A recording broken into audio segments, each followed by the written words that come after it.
So on another note, I heard that boy Harden went crazy. I fell asleep last night, so I couldn't even watch. And then my phone wasn't working too well. But what's up, child support gang, man? You know what I'm saying?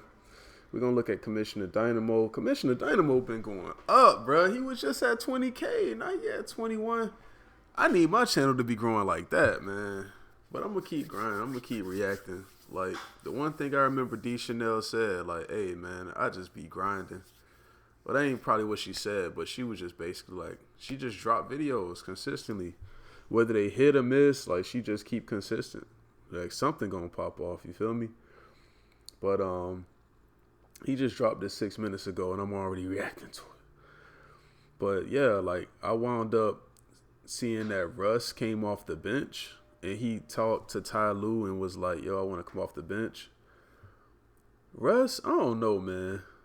They talk a lot about LeBron and all these other characters, and, like, Russ seemed like he be living life like how we should live life, man. He be going all in on everything, and if he need to sacrifice, he sacrifices. He might have some interviews where he look frustrated or aggravated, but his actions always be like for the betterment of the team or the betterment of everybody else around him. He never looked like a bad guy. Like, and he give it his all, bro. That's all you can ask for, man. But yeah, let's get into this reaction. Harden. Oh, hold on, man. I had put it on 125 on that last video. If you saw that last video, you a real one. Make sure y'all like and subscribe, man. Like, subscribe to the channel. I need y'all. Harden. This is for the lead. Oh, he put it in! Count it and a foul! Are you all right? What's wrong? I felt a great disturbance in the force, as if millions of voices suddenly cried out in terror and were suddenly silenced.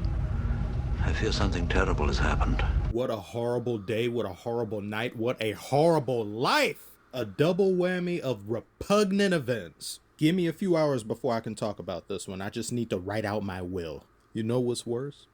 That shot looked damn good, too. Ugh! I don't want to say that. He had defense draped all over. He didn't get that boy no room to land, dog. Why would you do that? It's Harden. I know it's Fat Harden and Strip Club Harden and Mango Habanero Harden. But Mango Habanero Harden, man, he's still Harden, bro. At the end of it all, at the end of the habanero, it's still Harden. So you got to understand, like, he can still step back and hit threes occasionally, my nigga. Just like he occasionally eat the Mango Habanero wings at the strip clubs. And it drained. Oh, God, no.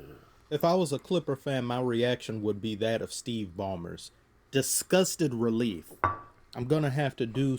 Steve Ballmer, let me hold something, man. Damn, man. Give me like 100 mil, bruh. Pause if needed. I don't know. Give me 100 mil though, bruh. You don't need it. You ain't gonna spend it in your lifetime, man. Some things in this video that I don't like doing, which is say good things about the Clippers. Although one could make the argument, a very sound and scientific argument, that this win was the makings of sorcery and witchcraft. A 6-game winning streak team in the Rockets loses to a 6-game losing streak team in the Clippers with 6 seconds left in the game. A jackal! You were born of a jackal! Yes. Real eyes realize real lies. Since you guys have yet to awaken your third eye and tailbone, I'll just move on. I'd be remiss if I didn't begin talking about what transpired in this game without mentioning Sir Russell of Brook. For if not for his selfless sacrifice, the Clippers would have procured themselves yet another L. If this was a few years ago and Westbrook ended up on the Clippers instead of the Lakers with the previous contract he had, I do not think he would have been this selfless in wanting to take a back seat and coming off the bench, because this didn't go well at all for the Lakers. Different situation, of course, different circumstances, different system, though I think money would have a lot to do with Russ's thought. That's true, but I think like them being homies is kind of a big part of it too, because it's like all them from Southern Cal, all of them know each other since they was little. They all around the same age. So I think it's a little easier. And they done got to a point, they like 32, 33 years old. They around my age. So it's like, we want to win a championship, bro. If I've been balling like my whole career and I'm pretty much a Hall of Fame, I'm a lock. All of us are locks to be Hall of Famers. What's the purpose of me trying to have ego at this point? I'm already set for life. My family good. I'm a Hall of Famer. I'm just out here trying to get a ring at this point. I done made a lot of money. I got endorsements. Bro, I'll do whatever. Like, I'll come off the bench. I'll close the game off. I'll open the game. Sometimes I'll play when somebody hurt in the starting line. Man, I'll do whatever, bro. I got everything I want. Thought process and him being relegated to the bench. Because if you look at what he was being paid on the Lakers as opposed to here, all that money to come off the bench as part of the second string, I just don't think it would sit right with him.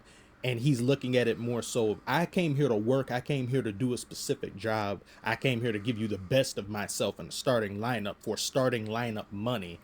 This isn't it. This is, of course, a more humbled Russell Westbrook, as well, just seeing the aftermath of how his tenure with the Lakers turned out, and as well as just the chants and screams of so many different fans all across different stadiums and things with the West Brick type motif. So all of that comes into play. He didn't have a good night offensively. He was a -9 coming off the bench. You can chalk some of that performance up to just being somewhat out of rhythm, as well as just having to make this adjustment and sacrifice for the betterment of the team. Because I had said a few videos ago, I don't see it making logical sense for the Clippers to have so-and-so, he who must not be named, come off the bench instead of Westbrook, because system just got there. I don't... Hold on. I ain't realize he was trying to dunk on homie. See it making logical sense for the Clippers to have so-and... God dang. Bro, if that would have went in, that would have been dunk of the year probably. Damn, Russ, if your head pause was like right here, you would have been straight. Russ tried though. And so, he who must not be named, come off the bench instead of Westbrook, because system just got there. What is this? What is that? Dylan Myers antagonizing Westbrook? See, we need a villain. I really like what Dylan Brooks has been doing this far this year. I never really disliked him. I was angry at him of his performance previous season against the Lakers in the playoffs and just running his mouth. But if you're playing good and you're being a great contributor and you're talking shit and being a villain, yes, we need more of that. Even though he was 2 for 6 tonight and he was -16, but that's neither here nor there. So when it came to deciding who would come off the bench and who wouldn't, I think it would have been a far easier task asking Westbrook to do so instead of Beard over here. When it comes to the individual performances of the Clippers, Paul George, Kawhi, and Beard combined for 73 points of their team's total points. And that's with Paul George not shooting it particularly well. But everybody did what you'd expect them to do, and they did play like themselves for the most part.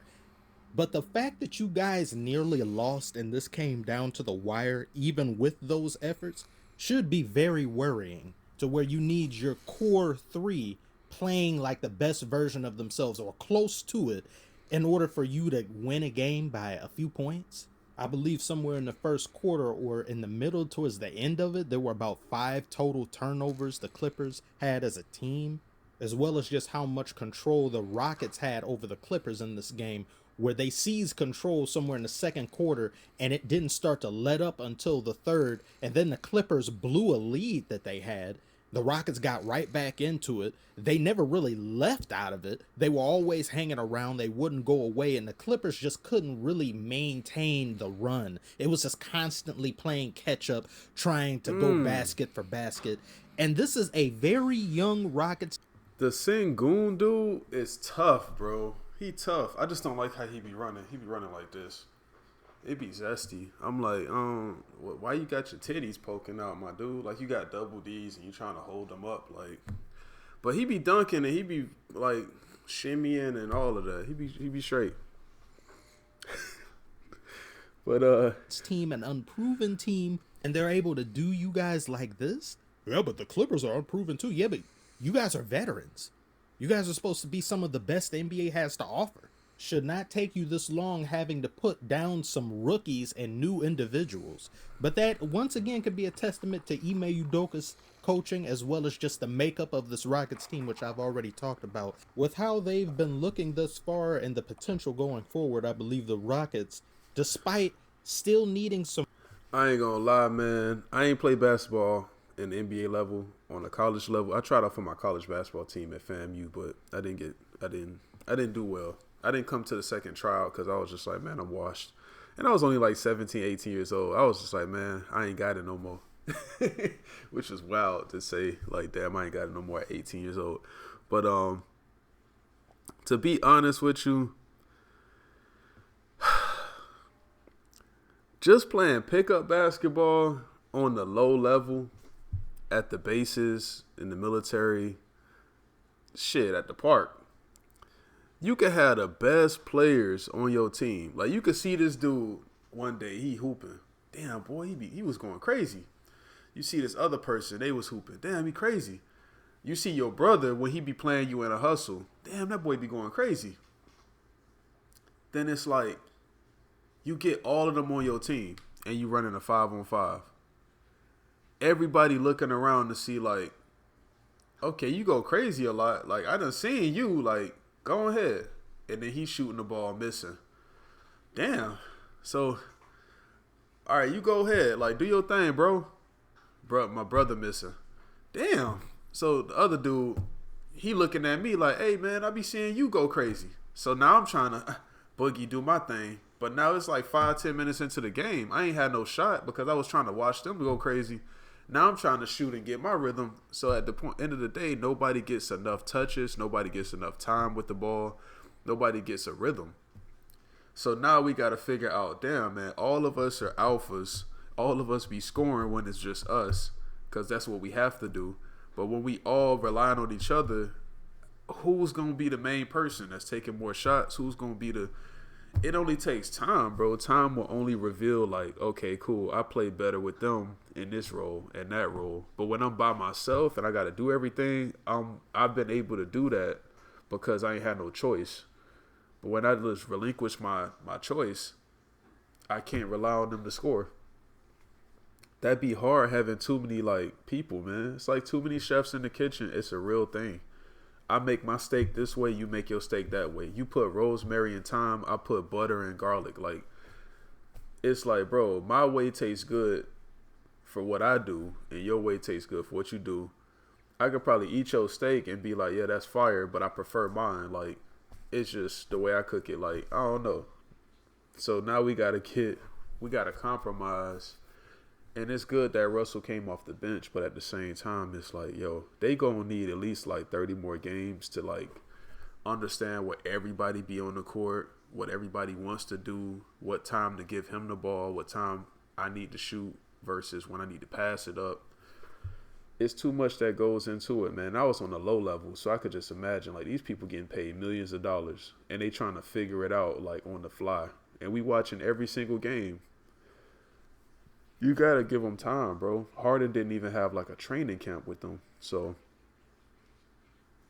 I don't know why they traded for Harden. I thought they was fine without him. But, hey, man, since they traded and we in this position now, but look at Boban on the bench. He always on the end of a bench or getting killed in John Wick. Like, some reps and time to come into their own can still give teams, high-level teams, a run for their money. The one thing you can't say, dog, Clippers games be exciting as hell. I was mad as hell that I went to sleep last night, but I was tired. But, dog, we already seen Sengun dunk on somebody. We seen Rush try to dunk on somebody, and we just seen Tice get dunked on just now. They games be exciting. Down the stretch, as well as just having a lot of energy throughout the game and exhibiting a really persistent mentality. Rockets were the far better team scoring in the paint, driving down the lane, 50-34 in terms of points in the paint, which once again exposes some of the Clippers' problems, I believe, going forward, because, yeah, you do have Zubac. I don't know if that's going to be enough to really deal with some people, primarily some teams that do a lot of paint work interior work. Zubac is cheeks. I ain't gonna lie to you.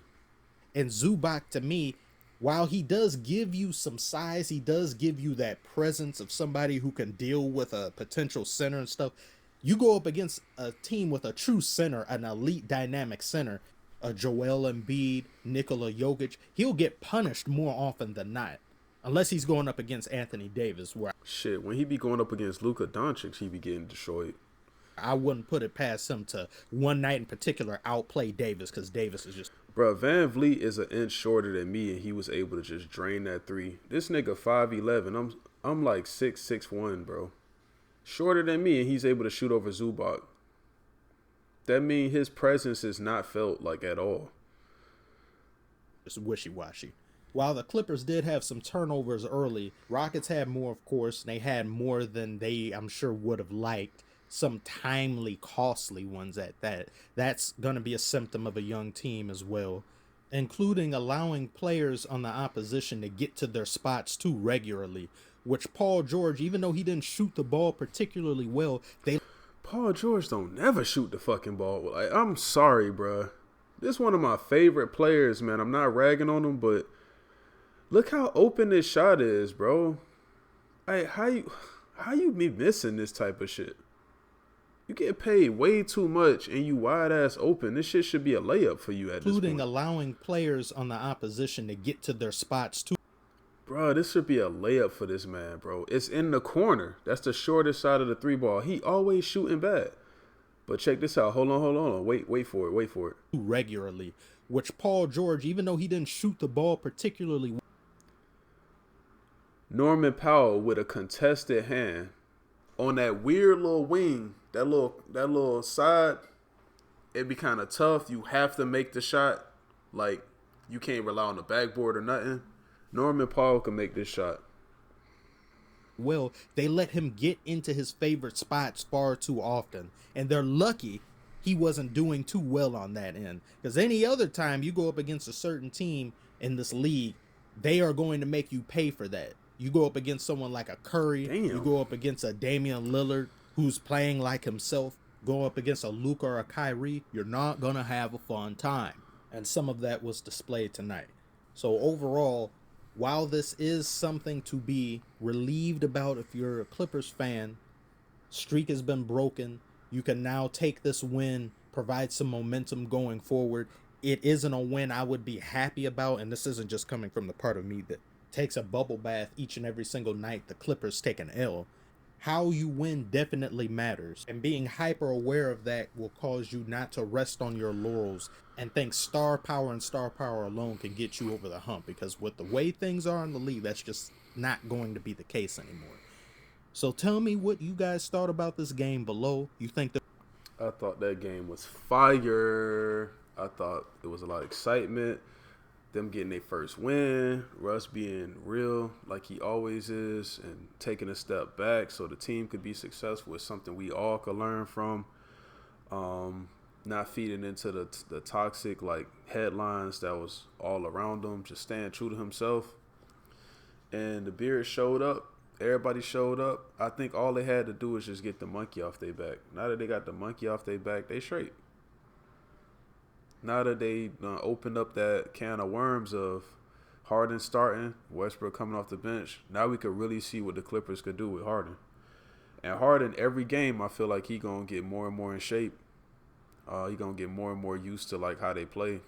And that's going to be something to watch every single night. So it's going to be straight. Shit, I just want to see how it's going to work in the playoffs when they got a game plan for certain people. They key in on all that. But y'all let me know what y'all think. Y'all subscribe, man. Subscribe. It's free.